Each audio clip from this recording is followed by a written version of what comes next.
નમસ્કાર વિદ્યાર્થી મિત્રો, મિશન સિદ્ધત્વ 2.0 અંતર્ગત પરીક્ષા પર્વની ગુરુ ચાવી ધોરણ 12 કોમર્સ અંગ્રેજી વિષયમાં હું ભાવેશ ઠક્કર આપનું સ્વાગત કરું છું. આજનો આપણો મુદ્દો છે એપ્લિકેશન રાઇટિંગ અને એની સાથે સાથે સ્પીચ જે એની ઓપ્શનમાં પૂછાય છે એની ચર્ચા આજે કરવી છે. એપ્લિકેશન એ નોર્મલી યાદ રહી શકે અથવા યાદ કરવું જ પડે એવું એક ફોર્મેટ છે. ગુજરાતીમાં આપણે એને કહીએ અરજી. જે વિદ્યાર્થીઓ આમાંથી એસપીસીસી સાથે જોડાયેલા હશે એમને તો કદાચ અરજી મુદ્દો ત્યાં આવી જાય છે અને ગુજરાતીમાં બહુ સારી એની સમજણ ત્યાં મેળવેલી છે. અહીંયા પણ એક ફોર્મેટ, ચોક્કસ ફોર્મેટ પ્રમાણે તમે કામ કરશો તો વાંધો આવશે નહીં.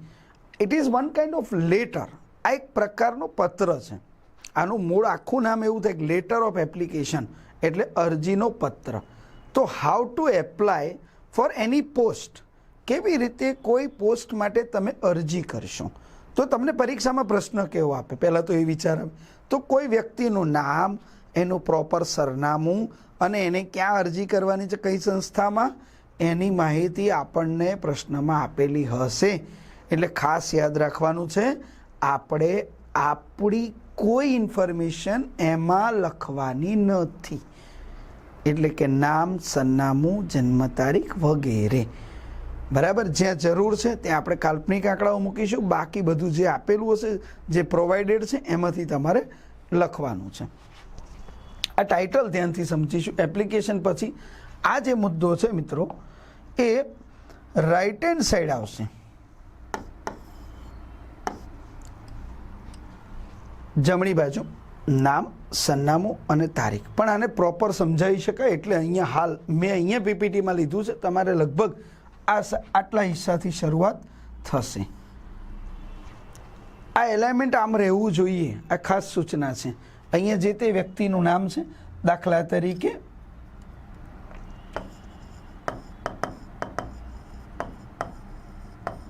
ગજ્જર સંજય બી. તમે આ રીતે આખું નામ લખો. એ તમને અહીંયા પ્રોવાઈડ કરેલું હશે પેપરમાં. આ તમારે તમારું લખવાનું નથી. ફરી એકવાર સૂચના આપું છું. એડ્રેસ, તમે જે પણ સરનામું લખો છો જે અંદર આપેલું હશે તો એને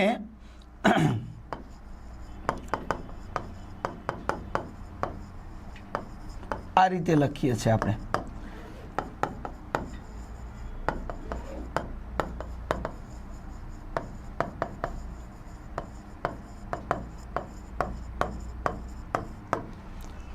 હવે ડેટ બે સ્ટાઇલથી લખી શકાય, યુકે અને યુએસએ. હવે તમે બ્રિટિશ ઇંગ્લિશ જે આપણે ફોલો કરીએ છીએ એ પ્રમાણે લખો છો. ફોર એક્ઝામ્પલ, મારે આજની તારીખ લેવી છે તો 29th ડિસેમ્બર 2024. જો યુએસ ઇંગ્લિશમાં લખો છો તો ડિસેમ્બર 29, 2024. રાઈટ. પછી ક્યાં મોકલવાનું છે? ટુ ડેઝિગ્નેશન એટલે હોદ્દો. એનું નામ, હોદ્દો. ધારો કે તમે ટીચર માટે એપ્લાય કરી રહ્યા છો, ટુ ધ પ્રિન્સિપલ. એકાઉન્ટન્ટ માટે એપ્લાય કરી રહ્યા છો, ટુ ધ મેનેજર. તો કઈ પોસ્ટ ઉપર મોકલવાની છે અરજી એ લખવાનું છે. ત્યાં જો સરનામું આપેલું છે તો લખવાનું છે. આ જો પ્રોવાઇડેડ હોય તો, ઇફ એની, પ્લીઝ નોટ. આમાં તમારે કશું એડ કરવાનું નથી. ત્યારબાદ રિસ્પેક્ટેડ સર, RS કેપિટલ, પાછળ અલ્પવિરામ. સબ્જેક્ટ આપણે વિષય લખીશું. આપણે કયા પોસ્ટ માટે અરજી કરી રહ્યા છીએ તો એન એપ્લિકેશન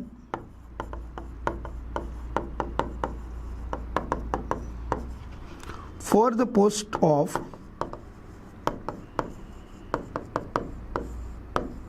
સપોઝ હું ઇંગ્લિશ ટીચર માટે એપ્લાય કરું છું તો એન ઇંગ્લિશ ટીચર.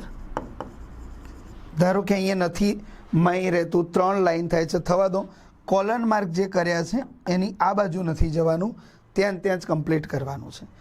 એના પછી એપ્લિકેશનની શરૂઆત થશે મિત્રો. આપણે શા માટે એપ્લાય કરી રહ્યા છીએ? આપણે એક એડવર્ટાઇઝ વાંચી છે તો એનો ઉલ્લેખ કરીશું. I want to apply for the post of તમારે જેના માટે એપ્લાય કરવાનું છે એનું નામ અહીંયા પાછું લખીશું આપણે.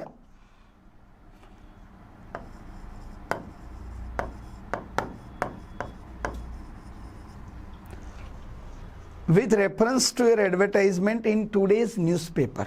આજના સમાચાર પત્રમાં તમે આપેલી જાહેરાતના સંદર્ભમાં મારે અરજી કરવી છે. My personal details are as under. અહીંયા બિલો શબ્દ પણ વાપરી શકાય છે.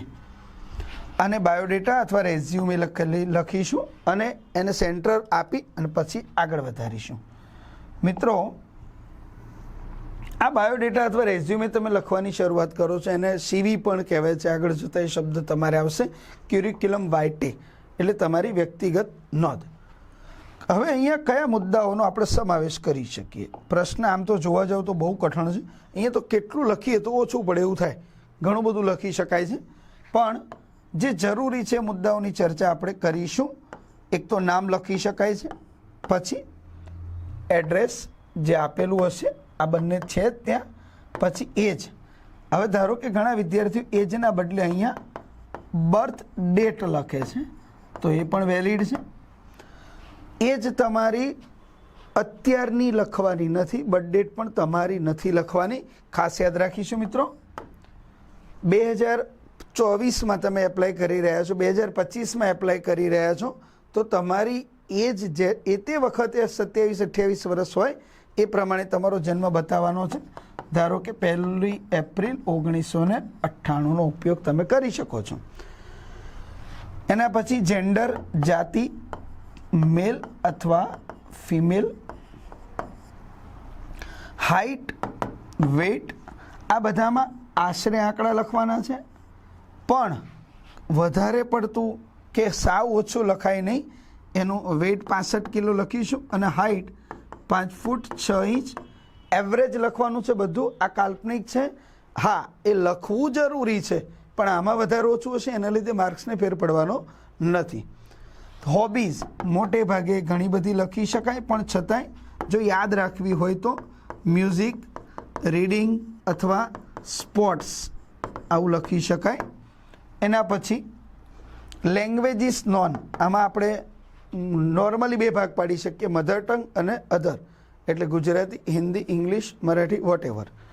એના પછી મેરિટલ સ્ટેટસ, વૈવાહિક દરજ્જો, એટલે મેરિડ અથવા અનમેરિડ, આ પણ આપણે આપણી રીતે લખવાનું છે. એના પછી નેશનાલિટી, ઇન્ડિયન. મિત્રો, મેં તમને હમણાં કહ્યું કે આમાં ઘણું બધું લખી શકાય છે. એમાં રિલિજન લખી શકાય છે, કાસ્ટ લખી શકાય છે, સ્કિન ટોન પણ લખી શકાય. ધારો કે રિસેપ્શનિસ્ટની જોબ હોય તો તે તમારો સ્કિન ટોન અગત્યનો છે, એ કામમાં આવી શકે તમને, તો એ લખી શકાય છે. બટ આપણું કામ ત્યાં 10 મુદ્દામાં પૂરું થઈ જાય છે. એના પછી સૌથી અગત્યનો મુદ્દો જે એપ્લિકેશનનો છે એ આ છે. કયો? તો એ ટોપિક છે એજ્યુકેશનલ ક્વોલિફિકેશન, શૈક્ષણિક લાયકાત. એનું આપણે ટાઇટલ આપીશું એજ્યુકેશન. 4 કોલમનું એક ટેબલ બનાવવાનું છે. ડિગ્રી, કયા બોર્ડમાંથી, યુનિવર્સિટીમાંથી, કયા વર્ષમાં પાસ કરી, અને એનું રિઝલ્ટ, એ પણ તમે શીખેલા છો. ત્યારબાદ એક્સપિરિયન્સ. તમે અત્યારે હાલ ધારો કે ટીચર માટે હું એપ્લાય કરી રહ્યો છું, તો હું લખીશ કે ભાઈ I have been serving as an English teacher in so and so school since. તમારી છેલ્લી ડિગ્રી જ્યાંથી પૂરી થઈ એના બીજા વર્ષથી તમે જોબ કન્ટિન્યુ કરી છે એવું તમે લખી શકો છો. એના પછી એક્સપેક્ટેડ સેલરી. મોટે ભાગે ગવર્મેન્ટ જોબ હોય તો તમે ત્યાં એવું લખી શકો છો કે એઝ પર ગવર્મેન્ટ રૂલ્સ, સરકારી ધારા ધોરણો પ્રમાણે. પણ ધારો કે કોઈ એકાઉન્ટન્ટ કે એવી કોઈ પ્રાઇવેટ ફોર્મની જોબ છે તો તમારી જે એક્સપેક્ટેશન હોય લખી શકાય. અહીંયા પણ આંકડાઓ મર્યાદિત રાખવા એવી ખાસ રિક્વેસ્ટ છે, ધ્યાન આપજો. Reason four change. હવે તમે જોબ કરો જ છો તો નોકરી બદલવાનું કારણ શું છે? તો રીઝન ફોર ચેન્જમાં આપણે માત્ર 4 શબ્દ લખી દઈશું.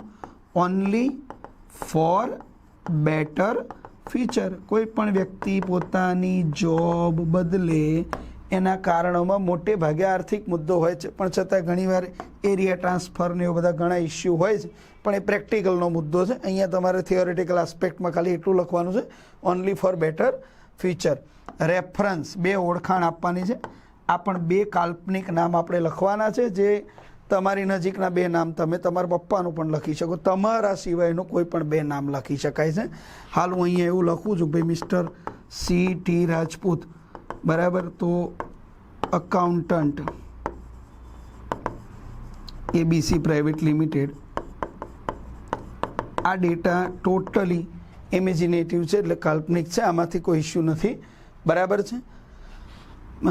બીજું નામ આપણે લખીએ છીએ મિસ્ટર આકાશ વર્મા, પ્રિન્સિપલ. તમે અત્યારે જે સ્કૂલનું નામ લખ્યું જોબમાં, એક્સપિરિયન્સમાં, એનું નામ લખી શકાય, આ પણ કાલ્પનિક છે. છેલ્લે એક રિક્વેસ્ટ આપણે કરી શકીએ, if you give me A chance I will try my level best. જો તમે મને તક આપશો તો હું મારો શ્રેષ્ઠ પ્રયત્ન કરીશ. I will wait for your interview call. એના માટે હું તમારા ઇન્ટરવ્યૂ કોલની રાહ જોઈશ.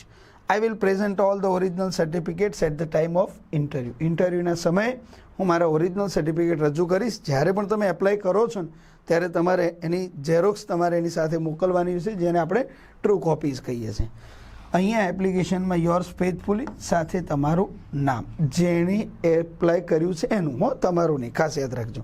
ત્યારબાદ એન્ક્લોઝર, ગુજરાતીમાં શબ્દ છે બિડાણ. મેં હમણાં કહ્યું હતું કે SP વાળાને તો શબ્દ યાદ રહી ગયો હશે.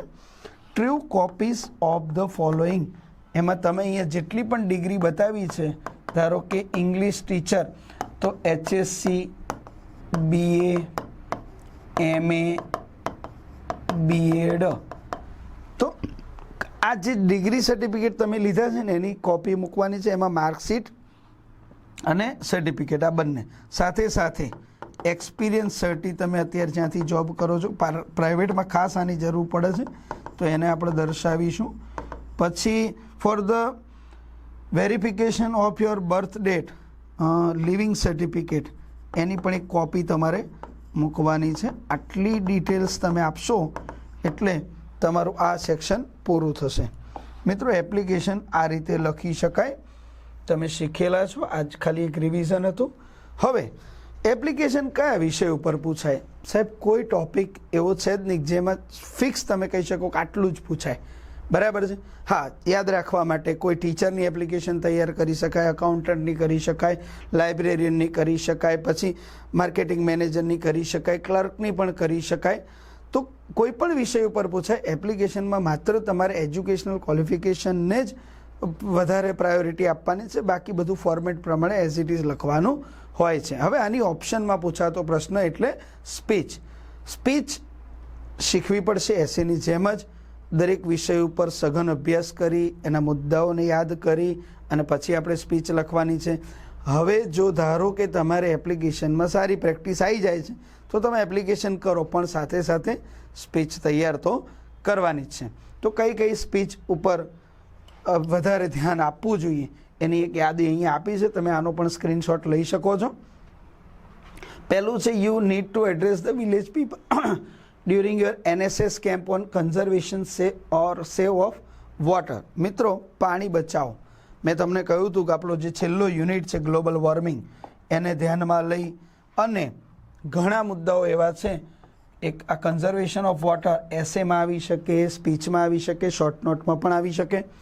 એના પછીનો ટોપિક છે ક્લીનલીનેસ કેમ્પેન. આ મુદ્દો પણ આપણે એસે વખતે ચર્ચા કરી હતી, સ્વચ્છ ભારત અભિયાનવાળો ટોપિક છે, આ પણ પૂછાઈ શકે સ્પીચમાં. એના પછી ઓકેઝન ઓફ ઇન્ડિપેન્ડન્સ ડે, સ્વતંત્રતા દિવસ. આમાં તમે ઇન્ડિપેન્ડન્સ ડેના બદલે કદાચ રિપબ્લિક ડે પૂછાય તો લગભગ કોમન બાબતો હોય છે, જે નાના મોટા માઇનર ચેન્જીસ છે. તો ડેટનો, બાકીના 2-3 એ તમારે કરવાના રહેશે. એના પછી સ્પીચનો ટોપિક હોઈ શકે સેવ ટ્રીઝ, ટ્રી સેવ અસ, તો એ પણ એસે સાથે કનેક્ટેડ મુદ્દો છે. એના પછી your own thoughts on freedom, સ્વતંત્રતા વિશે તમારા વિચારો. આપણો યુનિટ 8મો ફોર યુથ, જે કૃષ્ણમૂર્તિઝ વ્યૂઝ ઓન ફ્રીડમ, એના આધારે આ સ્પીચ પૂછી શકાય છે. પ્રોબ્લેમ્સ ઓફ વર્કિંગ વુમન, આ પણ એસે રિલેટેડ ટોપિક છે. લવ ઇઝ મોર પાવરફુલ દેન હેટ્રેડ ઓર ગ્રજ, આ આપણા ટેક્સ્ટબુક સાથે જોડાયેલો મુદ્દો છે. Unit 1 how to install love, યાદ છે ને? ચલો, એના પછી farewell function of HSC class. અહીંયા ફેરવેલ ફંક્શન ઓફ એની ટીચર પણ પૂછી શકાય, ત્યાં તમે સ્પીચ આપો એની લખી શકાય. સે નો ટુ પોલી બેગ્સ અથવા સે નો ટુ પ્લાસ્ટિક, આ પણ પર્યાવરણના સંદર્ભમાં પૂછી શકાય એવો મુદ્દો છે સ્પીચમાં. બેનિફિટ્સ ઓફ પોઝિટિવ થિંકિંગ, આપણું જે સ્ટ્રેસ મેનેજમેન્ટવાળું યુનિટ છે એને લક્ષમાં લઈએ તો આ પણ એક સ્પીચ પૂછી શકાય છે. અને એના પછી ઇમ્પોર્ટન્સ ઓફ યોગા, આ બધા મુદ્દાઓ તમે સ્પીચ માટે તૈયાર કરી શકો છો. ફરી એકવાર સ્ક્રીનશોટ લઈ શકાય છે. મિત્રો, હવે આના પછીનો એક ટોપિક પછીના વિડીયોમાં આપણે મળીશું, ત્યારે ચર્ચા કરીશું. રિપોર્ટ એટલે અહેવાલ લેખન ગુજરાતીમાં, જેની ઓપ્શનમાં આપણે પૂછાય છે ઈમેલ રાઇટિંગ. એના માટે ફરી મળીશું. પણ આના પછી તરત શ્રીમદ ભગવદ્ ગીતાનો એક શ્લોક આપના આત્મવિશ્વાસમાં વૃદ્ધિ માટે. ત્યાં સુધી નમસ્કાર.